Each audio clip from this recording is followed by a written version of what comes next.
puis j'ai un invité avec moi aujourd'hui. On va dire que c'est un artiste devenu youtubeur, mais bon, il va nous expliquer tout ça et puis on va le questionner, le cuisiner pour savoir qu'est-ce qu'il est devenu, surtout où est-ce qu'il était pendant tout ce nombre de temps. Et puis, nous parler de son nouveau projet qui est plutôt intéressant. Specta, ça va? Ça va bien, merci toi.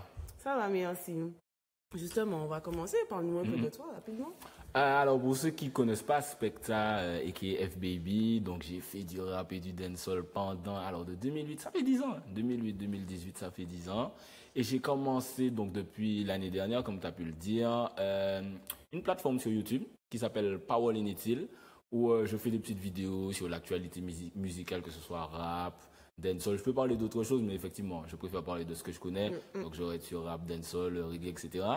Et j'ai vu que les gens, ça intéressait pas mal les gens. Là, je vais atteindre les 5000 abonnés sur ma page YouTube. Ouais, ça va. Donc ça fait plaisir, on continue quoi. Pourquoi tu as mis entre guillemets, on va dire entre guillemets, la musique de côté et puis tu as consacré justement à parler de la musique justement?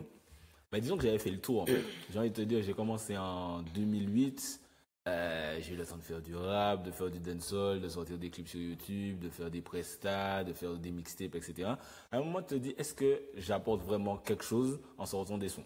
Donc peut-être que tu apportes toujours quelque chose, mais il faut essayer de laisser la place, etc. Il y a une nouvelle génération. T'es trop modeste, hein? Non, je pense que beaucoup de gens ne diraient pas que je suis spécialement modeste, mais à un moment, il y a ma petite cousine qui a commencé à chanter, qui s'appelle Meryl, qui a vraiment fait beaucoup de bruit. Je vois, il y a des nouveaux chanteurs, des nouveaux rappeurs. Je me dis, bon, vu que je parle de musique tout le temps, quand je vais en studio, par exemple, j'enregistre assez vite. Donc, je vais prendre 30 minutes pour enregistrer un son. Et ensuite, je vais rester 2 heures avec, par exemple, Def J ou avec quelqu'un d'autre à parler du game. Et je me suis dit, ces discussions-là sont super intéressantes. Ce serait bien d'avoir une plateforme pour en parler. La musique, pour moi, c'est un kiff. C'est-à-dire que quand j'étais au collège, je n'aimais même pas la musique. C'est-à-dire, moi, c'était les jeux vidéo. C'est ma grande sœur qui écoutait de la musique. Elle mettait les sons de Too Hardcore, Dance Collector à fond. Elle faisait vibrer la cuisine chez moi. Mais au fur et à mesure, ça a fini par se tatouer dans ma tête et je suis devenu plus fan qu'elle.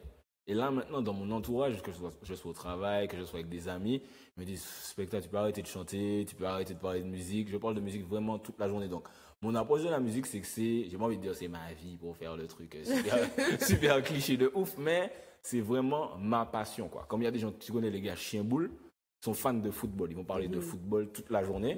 Mais moi, la musique, c'est ça.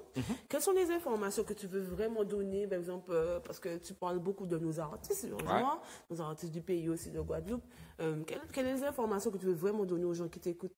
Ben, tu sais, moi, ça peut vraiment aller du truc tout simple comme la signification d'un lyrics, l'histoire d'un clash, tel album qu'on a peut-être oublié, parce que j'ai remarqué que la musique antillaise n'est pas spécialement documentée. C'est-à-dire qu'il y a un truc qui va se passer en 2006, on est en 2018, boum, tout le monde l'a oublié. Alors qu'il y a des trucs qui se passent dans le rap américain, puisque j'écoute énormément de rap américain. Nas a sorti un album en 1994, on est en 2018. Si je dis à un fan de rap américain, Nas, Illmatic, va me dire, ah ouais, c'est le meilleur album de Nas, etc., etc. Parce que je vais demander à quelqu'un, bon, c'est quoi le nom du premier album d'X-Men? Il sait pas, en Martinique. Claudie, c'est quoi le nom du premier album d'X-Men? Ah, je suis vivant. je pensais que j'étais invité. Non, je suis là. Je ne sais pas. Tu vois, et tu écoutes du dancehall? Oui, j'écoute du dancehall. Et les gens, ils savent pas. C'est atypique pour ceux qui ont envie de savoir. Et les gens ne savent pas. Et je me dis, s'il y a des vidéos comme ça, au fur et à mesure, l'information va passer. Ça va rendre les gens curieux aussi, etc. Vraiment rendre le truc intéressant. Au-delà d'informer, c'est important d'informer, mais intéresser aussi. Maintenant, je regarde, même maintenant que je fais les vidéos, il y a des sons qui sortent. Le lendemain, on n'en parle plus. Et pour moi, la musique, c'est une façon de créer un échange par rapport aux gens. Oui, ça sera à danser, etc. Truc. Mais avant, ok, t'as entendu ce lyrics-là? Ah non, mais lui, il est plus fort que lui. Ah, mais quand il a dit ça, mais je suis d'accord avec ce message-là. Là, maintenant, le son sort. Ils vont dire pendant peut-être 24 heures. Ah ouais, lui, c'est le meilleur, mauvais. Enfin, le lendemain, ils ont totalement oublié le son. Ils n'en parlent plus. Tandis que mes vidéos, vu que je peux les faire beaucoup plus régulièrement, je sens qu'il y a un échange qui se crée beaucoup plus spontanément et beaucoup plus solide. Mais est-ce que c'est pas parce que le son ne fonctionne pas aussi qu'on n'en parle pas? Mais j'ai envie de te dire, il y a même des sons qui fonctionnent. Par exemple, on parlait de l'album de Kalash pour revenir dessus. Tu vois, il a fait disque d'or, il est bientôt disque de platine. Et j'ai l'impression que même entre nous, au-delà de Moi Kamoun, le single qui a fonctionné, il n'y a pas d'échange sur cet album-là. Il n'y a pas de gens qui se disent ah ouais mais t'as écouté le son numéro 8 de l'album. Ah non mais moi je préfère le numéro 11 parce qu'à ce moment-là il dit ça, etc. Ah oui mais il n'y a pas cet échange-là qu'il y avait peut-être avant sur des albums comme Mosaic Creole d'Admiralty ou Cell and Friends, etc. J'ai l'impression que c'est sorti et tout de suite, boum, on veut la suite. Mais il y a cette image de musique de délinquants, la rue, etc. Donc ça, c'est une image qu'on ne peut pas nier pour l'ancienne génération. En ce qui concerne notre génération à nous, franchement, je pense que les gens ne se posent pas spécialement la question. Ouais, c'est clair. Les gens, ils écoutent le son qu'ils ont envie d'écouter. Ouais, j'aime Kalash, j'écoute Kalash. J'aime X-Men, j'écoute X-Men. Si je veux écouter un ancien son de paille, je l'écoute. Mais il n'y a pas forcément une image négative. Après, c'est pas forcément une image positive. Les gens ne valorisent pas leur musique comme ils devraient. Je pense. Peut-être en Guadeloupe, c'est un peu mieux qu'en Martinique, où tu as des artistes comme Tikim G, Warped, Kérosène, qui sont portés en l'air, vraiment. Quand tu parles des artistes guadeloupéens, c'est respect, il n'y a rien à dire dessus. C'est que les artistes martiniquais, j'ai l'impression que parfois il y a un désamour. Il y a maintenant, lui c'est un comique, lui c'est un clown, maintenant, monsieur, ses sons ne sont pas, entre guillemets, super. Parce qu'il n'y a pas une starification. Les gens en Martinique, si je te vois trop aller acheter ton pain à la boulangerie, tu ne peux pas être une star parce que je te vois tout le temps. C'est pour ça qu'il y a des artistes qui font des sons, qui font des vues sur YouTube, qui font des concerts, etc. Mais j'ai l'impression qu'il n'y a pas une effervescence autour d'eux comme il devrait y en avoir. Et tant que cette effervescence-là n'est pas créée aux Antilles, ça ne peut pas servir de tremplin pour aller dans l'Hexagone ou ailleurs comme Kalash a pu le faire. Si Kalash aujourd'hui peut faire des disques d'or, machin truc, c'est parce que nous, aux Antilles, on l'a validé à fond. Et les maisons de disques se sont dit, ah, il y a un truc à jouer avec ce petit-là. Pour avoir d'autres Kalash, il faut que tout le monde se dise, ok, lui, n'importe quel artiste, je ne sais pas quel artiste donne ces temps-ci, en Martinique, par exemple, LJ vient de faire son concert au Tom la semaine dernière, que tout le monde se dise, ok, LJ, on aime ce son-là, on le diffuse à fond, on le partage, jusqu'à ce que ça devienne assez big pour avoir un rayonnement ailleurs. Donc effectivement, l'image de la musique antillaise, urbaine en tout cas, elle est ni négative ni positive pour notre génération, mais je pense qu'elle pourrait être vraiment, vraiment plus mise en avant. Ok, Claudie? Moi j'avais une question, le fait de faire des vidéos, de donner ton avis sur les chanteurs, les différents styles de musique et tout, est-ce que ça te porte pas... Est-ce que tu n'as pas des conflits avec les artistes? Alors c'est très très drôle que tu dises ça parce que rien que ce matin j'ai eu des petits tweets de Saïk un peu piquants qui étaient un peu fâchés par rapport... j'ai fait une vidéo avec Pepsi Actu qui gère une page d'actualité sur Facebook et Mafio House qui est l'un des plus gros beatmakers en Martinique. J'ai fait un petit récapitulatif de l'année 2017, de l'année musicale en tout cas. Et on a dit que Saïk peut-être qu'il se cherchait un peu au niveau musical en 2017. Mais rien de méchant, tu vois, on aime bien donner nos avis sans forcément avoir de langue de bois, sinon ça sert un peu à rien. Et tu vois, il l'a un peu mal pris, il a mis sur Instagram, il nous a dit qu'on était BFM Teubé. Je sais pas si vous avez compris le jeu de mots, mais c'était très très bien. Et du coup, là, il y a eu un petit truc sur Instagram avec Booba, où il a posté une photo avec Booba. Booba a repris la photo, mais il l'a coupé de la photo. Donc moi, j'ai fait une petite blague parce que moi, bon, nous, on fait 2-3 blagues de temps en temps. J'ai dit que Booba qui coupe Saïk sur Instagram, c'est pire que Puff Daddy qui coupe French Montana sur Instagram, puisqu'il y avait eu un truc un peu comme ça en Amérique. Saïk l'a mal pris, il a envoyé des petits tweets un peu piquants. Ouais, t'es un artiste raté, de toute façon, tu as de la haine envers toi. Donc effectivement, ça peut arriver qu'il y ait des artistes qui prennent mal. Mais j'ai envie de te dire que, comme le type de vidéo que je fais, il n'y a pas énormément de vidéos comme ça aux Antilles pour le moment. Donc je pense que les artistes vont s'habituer, qu'au début, peut-être que moi je serai le crash test, que tout le monde va se dire ah spectacle, il fout le bordel, on l'aime pas. Mais qu'au final ça va amener des initiatives intéressantes et que ça va se démocratiser. Puisque comme je disais tout à l'heure à Tania, si on ne parle pas de la musique antillaise, nous, personne ne va en parler pour nous, etc. Le problème c'est que la mode, par définition, se démode. Donc le trap arrive dans, peut-être pas tout de suite, hein, mais dans 5 ans il y aura autre chose, je pense. Parce que le trap il arrive en Amérique, c'était Gucci Mane, c'était Young Jeezy, tout le monde était dedans à fond. Maintenant, on est déjà peut-être passé à un peu autre chose. On dit souvent que le rap français a 10 ans de retard sur le rap américain, et nous, on a peut-être 5 ans de retard sur le rap français. Donc le trap, ça peut durer super longtemps, mais à un moment, on va commencer à faire autre chose. De toute façon, parce que le trap aussi, un problème, c'est que c'est très répétitif. Si tu écoutes un son de trap, tu les as tous, sur le thème en tout cas, sur le fond, tu les as tous écoutés. Donc je pense que ça ne peut pas durer super longtemps, mais ça ne va pas disparaître tout de suite, en tout cas, ça c'est sûr. Ok. Pour toi, quels seraient les atouts pour être bon artiste? C'est-à-dire, bon, j'arrive, ok, je dis que j'ai un son. Qu'est-ce qui va me permettre de, par exemple, percer, à ton avis? Alors, pour être un bon artiste, il y a une différence entre percer et être un bon artiste. Il y a des bons artistes qui percent pas, il y a des mauvais artistes qui percent. Ça, on le sait tous. Pour être un bon artiste, en tout cas de dancehall, rap, etc., pour moi, il faut avoir une voix, il faut avoir des lyrics, il faut avoir du flow. Ça, c'est pour être un bon artiste. Après, pour percer, ça n'a rien à voir. Tu peux avoir rien de tout ça et percer. Pourquoi? Si tu as un sens de comment faire le buzz, ce qui va faire rire les gens, ce qui va les faire réagir, comment je vais cliquer, comment je vais partager, tu peux percer beaucoup plus vite qu'un gars qui est super fort. Donc, déjà, pour percer, j'ai envie de te dire, il faut savoir utiliser Internet, il faut avoir de la chance et savoir manipuler Internet à son insu. Mais je pense que le look joue énormément. On parle de ça, Claudine. Parce que là, on vient de voir un clip de Bambi. Les gens aiment les sons de Bambi, même moi, j'aime les sons de Bambi. Mais les gens aiment aussi Bambi parce qu'elle poste des photos sur Instagram et tout le monde est en mode, ok, je like, la photo est super géniale. Parce qu'un DJ aura bien envie de mettre, par exemple, un jeune talent qui fait du dancehall. Quand il va passer ça en soirée, peut-être que tout le monde va aller s'asseoir, tu vois. Donc pour lui, sa prestation n'a pas plu. Il est obligé de passer ce que le public demande. Non, c'est sûr. Mais de toute façon, moi, j'ai envie de dire que la musique urbaine, ça devrait être une méritocratie, entre guillemets. C'est-à-dire que c'est le plus... Claudine ne connaît pas ce mot. Tu peux expliquer? Non, mais il y a peut-être des gens qui ne connaissent pas ce mot. C'est-à-dire qu'il y a... Normalement, c'est le plus fort qui doit gagner. Parce que je vois, moi, personnellement, je vois la musique comme une sorte de compétition. Mais il y a des gens qui ne le voient pas du tout comme ça. Ça va totalement dans le sens de ce que tu disais. Tu peux être nul. Si ton son me donne envie de whiner, c'est ton son que le DJ va passer sur ses platines. Ça, c'est clair et net. Le problème, c'est que ça ne doit pas devenir une généralité. C'est-à-dire que là, maintenant, actuellement, si je ne peux pas te citer 5 artistes talentueux qui passent en soirée, il y a un problème. Donc, je peux accepter les sons couillons. J'adore les sons couillons quand je suis dans un plan. Il faut bien que les choux dansent, il faut bien qu'on rigole, etc. Mais pour un kiffeur de son, je veux aussi entendre des gars talentueux à un moment. Même si je pense et tu vois, en Martinique, nous pas plus couillons qui est de l'autre côté, on peut entendre un son qui a un début, une fin, un sujet, un texte, un flow, machin. Je pense qu'on a une pénurie de sons comme ça. Ça fait un petit moment, mais de toute façon, la musique, c'est cyclique. Ça va revenir, je pense. Il y aura toujours Après, on aime s'amuser. Voilà, mais on aime s'amuser partout, j'ai envie de te dire. On délire avec tout. Même avec 2 notes, 2 paroles, c'est fini. Dès que c'est enchaînant, on est à la casser par entière. Mais on parle souvent des soirées, des DJ, etc. Mais on écoute de la musique autre part, tu vois.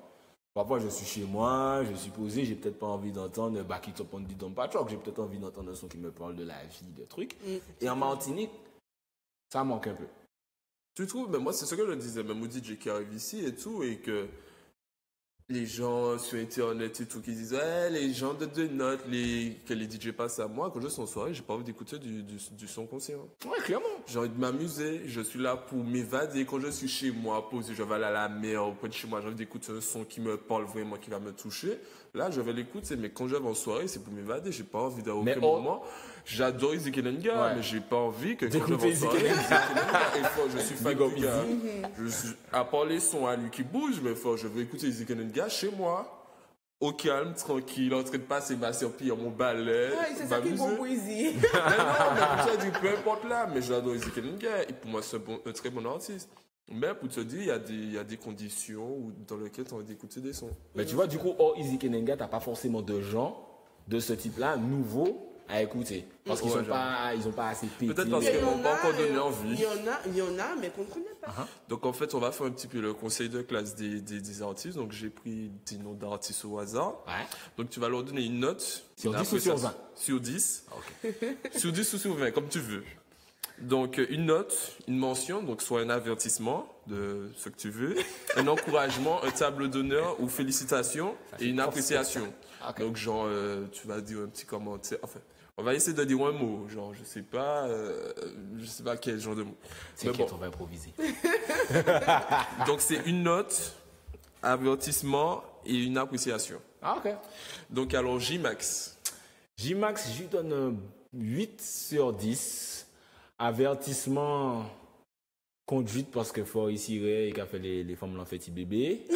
Et je dois donner un tableau. Je lui donne encouragement. Pourquoi je lui donne encouragement? Parce que je veux qu'il aille beaucoup plus loin. Ok. Et il a le potentiel pour le faire. Kalash, bon. Et le Moulanga dit qu'il est vraiment trop gentil et puis Kalash, mais sincèrement, je lui donne un 9 sur 10. Félicitations parce que je le suis depuis super longtemps et que faut tue ça. Et avertissement Non, conduite. non, il n'y a pas d'avertissement, c'est une appréciation. Ben je lui donne avertissement conduite aussi parce qu'il a foutu trop bordel en Instagram, là, il est fâché. Ok. Izzy Kenenga. Izzy Donc, une note. Kenenga. Mais vas-y. Mais vas-y, Snap, c'est pour la side story. Izzy Kenenga, ben, je lui donne un 8 sur 10. C'est pas quelqu'un que j'écoute énormément, mais tu vois, il a fait le travail, c'est indéniable. Je lui donne félicitations aussi parce que le travail se fait. Et tu m'as dit le dernier truc, c'est Une quoi? appréciation. Appréciation. Je ne veux même pas lui donner d'avertissement, quelque chose. Hein. Je lui dis Bico. X-Men. X-Men. Alors, X-Men. Je lui donne un 6 sur 10. Parce qu'il a fait beaucoup de bons trucs avant et aujourd'hui, je me retrouve moins dedans. Je lui donne donc encouragement pour qu'il essaie de retrouver le level d'avant parce que je pense qu'il peut le faire. Et je lui donne avertissement de travail pour qu'il se remette vraiment au travail à cravacher, à tuer ça. Ok. Big up X-Men. LJ. LJ, la famille. Combien je donne à LJ? Je donne à LJ un joli 7 sur 10. Parce que tu vois, il reste lui-même, il vient de faire son concert. Là, il y avait des gens qui étaient intéressés par ça. Il y a eu le clash avec Taiji, ça a fait parler. Je lui donne avertissement conduite parce que LJ trop ciré. Moi, qui dit ça, mais c'est tout long. Et c'est le dernier truc, c'est quoi? Eh ben, encouragement. Continue de jouer ça. Non, tu mélanges mon jeu. C'est Ouais, une mais ton mention. jeu, t'es pas clair de Tu base. fais une mention, donc soit comme un conseil de classe, un avertissement, Ça fait longtemps qu'on va parler. un encouragement, un tableau d'honneur, une félicitation, appréciation. Tu sais, c'est comme la casa après qui dit bavardage. Ah, ok. Voilà. Vas-y. Donc là, on y va avec TKMJ. Une note. TKMJ, c'est dur de le noter, j'écoute pas beaucoup, donc je vais partir sur un 7 sur 10 parce qu'il y a des sons sympas. Je lui donne tableau d'honneur parce que c'est l'un des artistes de l'année. Et le dernier truc là, je vais lui dire bon travail. Ok. Shannon. Vous allez Kabama il est temps. Vous allez top chat à l'étang. Je lui donne un 10 sur 10 juste parce que je suis biaisé par rapport à ses derniers sons.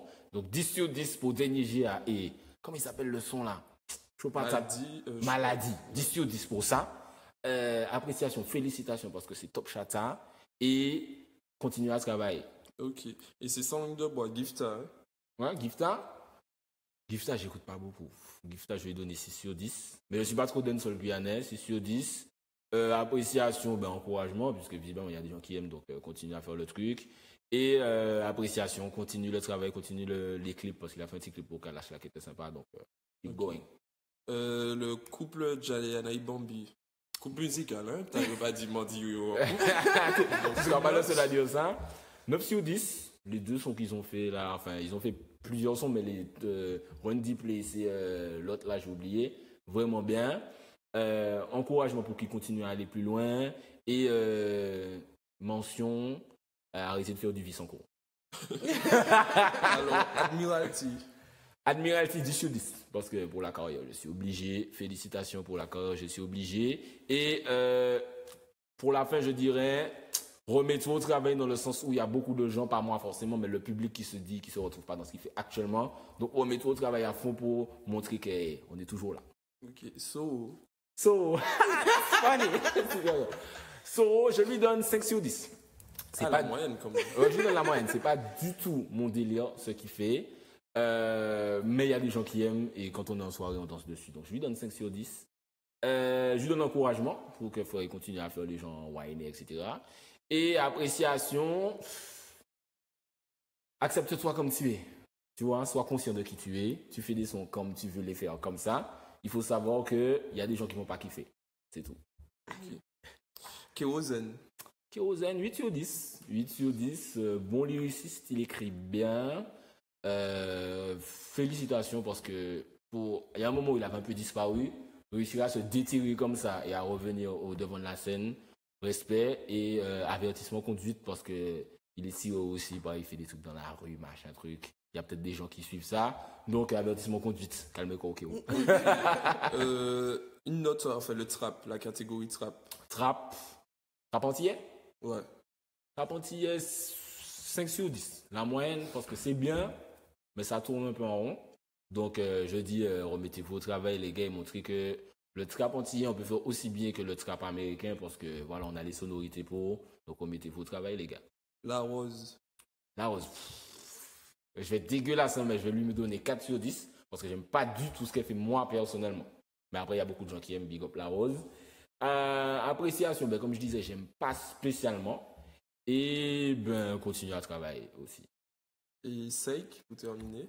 5, ben, je lui donne 8 sur 10. Le dernier son Timalri, il était sympa. Il a pas mal de sons que j'aime beaucoup, notamment sur son album juste avant. Continuer à travailler parce que là, on attend beaucoup du prochain album parce qu'il a beaucoup teasé l'album Magma, donc on a beaucoup d'attentes. Et avertissement conduite parce que calme-toi sur Twitter, frère. Ok, mais c'est terminé. Hein. Mais donc, c'est deux classes Des artistes des artistes antillais. sont terminés, fait par un spectacle, prof principal.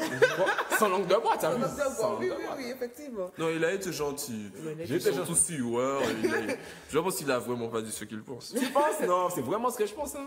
Qu'est-ce que tu peux répondre aujourd'hui à ces personnes-là qui disent genre tu es qui pour juger Tout à fait. Qu'est-ce que tu les réponds aujourd'hui? Mais franchement, j'ai envie de te dire, à quel moment il faut un diplôme pour donner son avis sur de la musique? C'est vraiment ce que j'ai envie de leur dire. Ouais, t'as pas de diplôme, t'as des critiques, machin. Donc déjà, comme je disais tout à l'heure, j'ai quand même chanté pendant 10 ans, donc je connais un peu le milieu, je connais les artistes, j'échange avec eux. Mais au-delà de ça, même si je chantais pas, j'écoute non seulement de la musique tout le temps, mais je fais des recherches. Il y a des geeks d'informatique. Moi, je suis un geek de musique, c'est-à-dire que je peux regarder des interviews de rap en anglais pendant un week-end en entier, quoi. Je peux rechercher, ouais, lui, il a dit ça sur telle personne, etc. Donc, j'ai envie de dire que j'ai pas de diplôme, mais j'ai fait mes recherches moi-même. Donc, même si on m'a pas En validé. fait, ce que tu avances, tu vas quand même les rechercher, tu dis pas tout et n'importe quoi. Tout t'as à fait, vraiment- tout à fait. t'as J'essaie vraiment de me baser sur des faits, sur une réalité. J'essaie de vraiment être objectif au maximum. C'est-à-dire que des fois, les gens regardent mes vidéos, ils disent souvent, ouais, mais lui, tel artiste, tu l'aimes pas. Par exemple, Seik a l'impression que je l'aime pas, alors que j'aime beaucoup de sons de Seik. C'est juste que sur une période ou sur un son, peut-être que ça, je vais trouver, ah, tu aurais peut-être pu faire ça, tu aurais peut-être dû faire ça comme ça, mais ça reste mon opinion. Voilà. Donc j'ai envie de C'est dire pas une que. opinion. Non, tranquille. Après, les détracteurs, il en faut aussi. Hein. C'est-à-dire que si tout le monde me dit, ouais, t'as raison, ce spectacle, c'est moins drôle. Comme t'as dit, j'aime les cancans, donc. Ça fait toujours Il faut plaisir. bien.